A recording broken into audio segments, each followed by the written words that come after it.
MTDCNC have travelled to Guhring UK headquarters. Now, the topic on everybody's tongue at the minute is Brexit, and we're looking to address this subject. Me personally, Chris, I'm totally fed up with it. What's your opinion on Brexit? Gio, I'll be honest with you, I think we're all fed up with it. We've all heard so much about it and we're just going nowhere at the moment, aren't we? No direction at the moment. Now, you know, you're a UK-based manufacturer.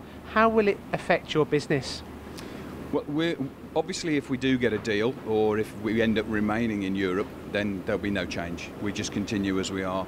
But if there is a bad deal or we actually crash out of Europe, we're actually in a fantastic position because we stock in the UK, we've got large stocks on the shelf for standard product, and because we also manufacture and service in the UK, we're just in a great position.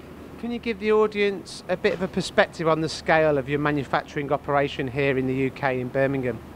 Yes, of course.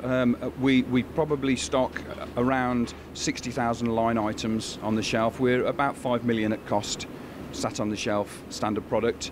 And there's probably about another 40,000 line items on the system, which are special make-to-order items. So, you know, either way, whichever way it goes, you are going to be in a good position. Now, I don't like all this doom and gloom, and it's really nice to hear this positiveness. So what's your advice to people that are being negative? You know, why should we be positive here in the UK, and what does the future hold?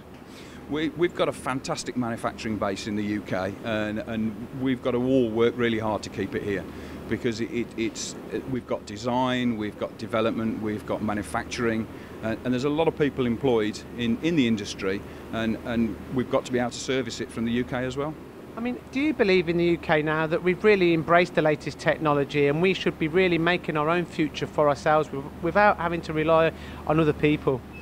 I do. I mean, we're certainly moving forward with robotics and automation. We're a long way ahead of where we were a few years ago.